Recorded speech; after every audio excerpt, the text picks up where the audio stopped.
Hello everyone, welcome to Sprint to PSC. So we are discussing the history of class 12th Tamil Nadu board, and this is chapter 26 part 2, wherein which we are discussing about the agricultural and industrial revolution. So इस session में हम समझेंगे development of transport कैसे हुआ, communication, lightning, iron steel कैसे आया, ये सारी चीज़ें. फिर हम समझेंगे इंडस्ट्रियल रेवोल्यूशन के मेरिट्स और उसके डीमेरिट्स.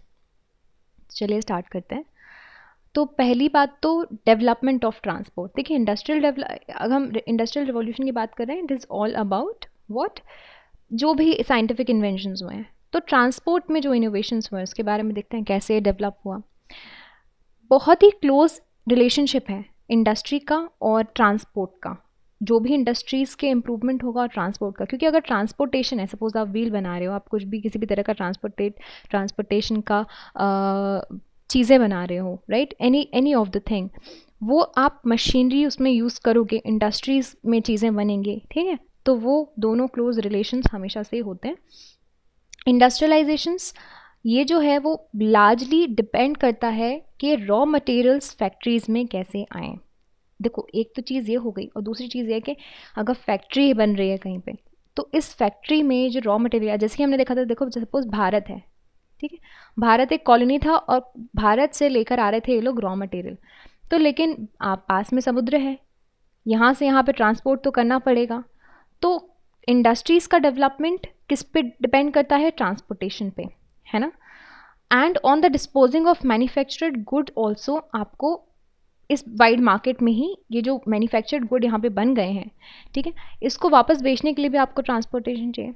तो 17th सेंचुरीज़ में हाईवेज़ को बहुत ही बुरी तरीके से रखा जाता था. A pack horse was the only possible mean of travel on the land, ठीक है. तो घोड़े वगैरह, यही सारी चीज़ें एक पॉसिबल मीन्स हुआ करते थे.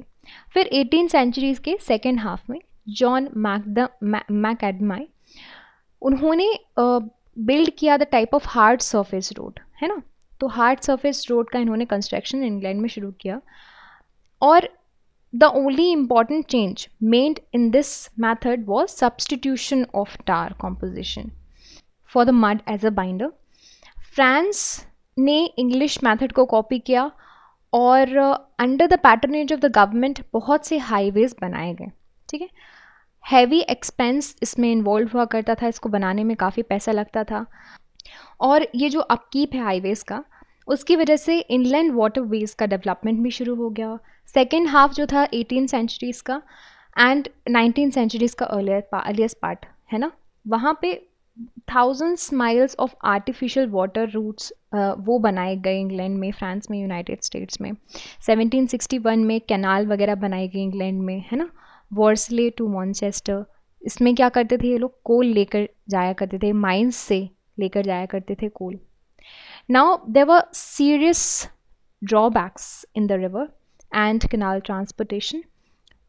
रेट, क्योंकि देखो ट्रैवल रेट स्लो था, मेंटेनेंस बहुत ज़्यादा लगता था और एक्सपेंसेस ज़्यादा लगते थे इन रोड कैनाल को बनाने में. और जोग्राफिकल फैक्टर्स भी लिमिट कर देते थे बहुत से एक्सटेंट पे. तो रेल रोड एक नया तरह का सल्यूशन इनको समझ में आया, है ना.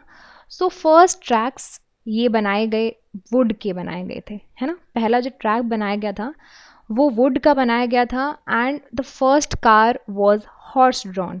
तो जो कार थी वो हॉर्स के पीछे लगाई जाती थी. बट जो आपका आयरन का इंट्रोडक्शन है रेलवेज़ में, है ना, और जो वॉट्स स्टीम इंजन जो बनाया गया था, ये दो चीज़ों ने आपका जो पूरा का पूरा प्रोसीजर है उसको रेवोल्यूशनाइज कर दिया. जॉर्ज स्टैमसन ने फर्स्ट प्रैक्टिकल लोकोमोटिव, जो आप इमेज में देख सकते हो, 1814 में निकाला था. स्टॉकटन और डार्लिंगटन रेल रोड स्टार्ट की गई इंग्लैंड में 1825 में, और यहाँ से आपका जो रेल रोड है वो शुरू हो गया.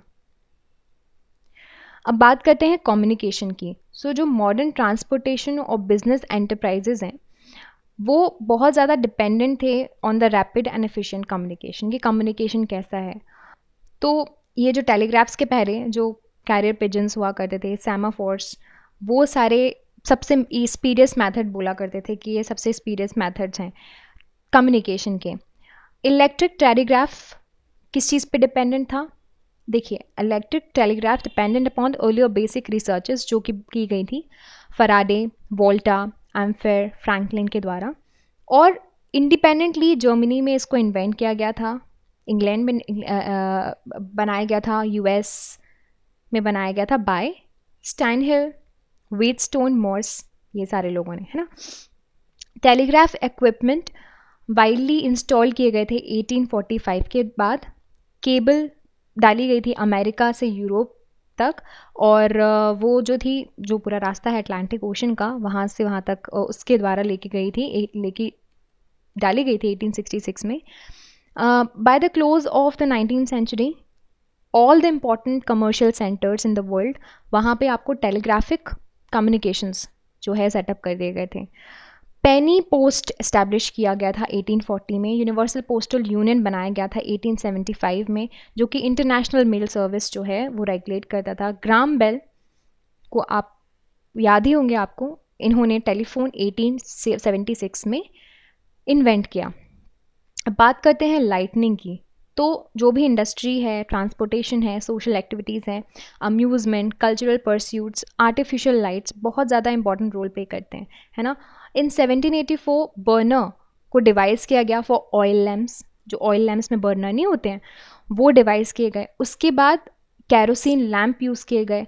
Gas for artificial illuminations were that introduced, है ना, और 19th सेंचुरीज़ में वाइडली यूज़ किया जा रहा था। डेवी 1821 में उन्होंने एक थ्योरी निकाली, वो वर्कआउट की अबाउट द इलेक्ट्रिक आर्क।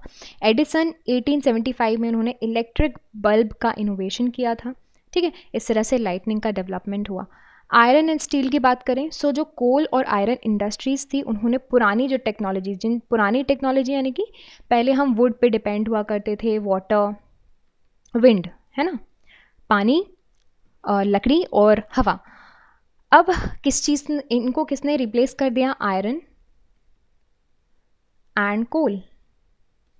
1709 में डार्बे ने इंट्रोड्यूस किया coal for charcoal in the blast furnace.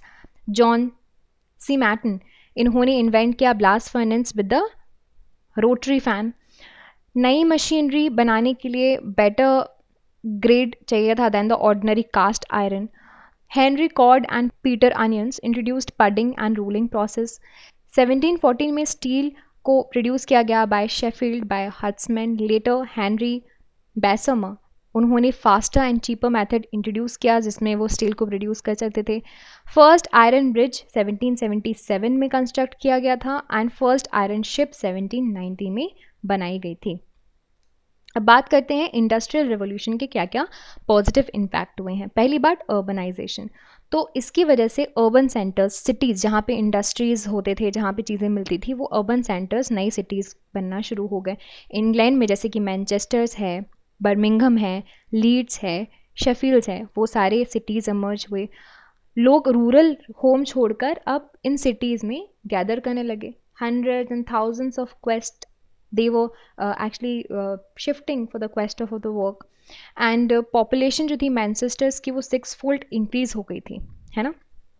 Machinery की बात करें तो मैरिट मशीनरी में कैसा हमें मशीनरी मिली ना, इंट्रोडक्शन ऑफ पावर मशीनरी, इसकी वजह से अच्छा प्रोडक्शन, गुड प्रोडक्शन स्टार्ट हो गया। इंटेलेक्चुअल मूवमेंट स्टार्ट हो गई। सो जैसे ही साइंटिफिक इंक्वायरी हो रही थी, लोग एंकरेज हो रहे थे। School, college, newspaper, libraries, radio, वो आपके कैपिटलिस्टिक सिस्टम पे डिपेंडेंट थे फॉर द रैपिड डेवलपमेंट। बहुत से इंटेलेक्चुअल्स, इसकी कार्ल मार्क्स, सेंट सिमन, ये एमर्ज हुए as a result of industrial revolution. बहुत लार्ज स्केल एम्प्लॉयमेंट हुआ, नई इंडस्ट्रीज़ आई तो उन लोगों ने लोगों को, मैन वुमन को एम्प्लॉयमेंट दिया। Now talking about the demerits, क्या क्या नुकसान हुए, तो नई सोशल प्रॉब्लम शुरू हो गई। जैसे ही इंडस्ट्रीज़ ग्रोथ डेवलप होने लगी तो सिटीज़ की प्रॉब्लम भी स्टार्ट हो गई। अब सिटीज़ में कम जगह पे ज़्यादा लोग रह रहे थे, तो उन वहाँ पे अकोमोडेशन, सैनिटेशन, हेल्थ एडुकेटली इतने सारे लोगों के लिए नहीं था। सिकनेस, क्राइम इंक्रीज़ हो गया। वुमेन, चिल्ड्रंस, वो चीप लेबर की तरह काम कर रहे थे अब इन इंडस्ट्रीज़ में, और 12 से 14 घंटे पर डे काम कर रहे थे। Capitalism was another demerit. Establishment of a factory system, जिसकी वजह से क्या हुआ, मनी सर्कुलेशन इंक्रीज़ हो गया। However money concentrated in the hands of only few people and that led to capitalism. ठीक है। फिर उसके बाद आप देखोगे क्लास डिवीज़न होना शुरू हो गया। जैसे ही कुछ लोगों के हाथ में पैसा आने लगेगा वो रिच हो जाएंगे, और जो लोग 12-14 घंटे एज अ लेबर काम कर रहे हैं वो पुअर हो जाएंगे, है ना।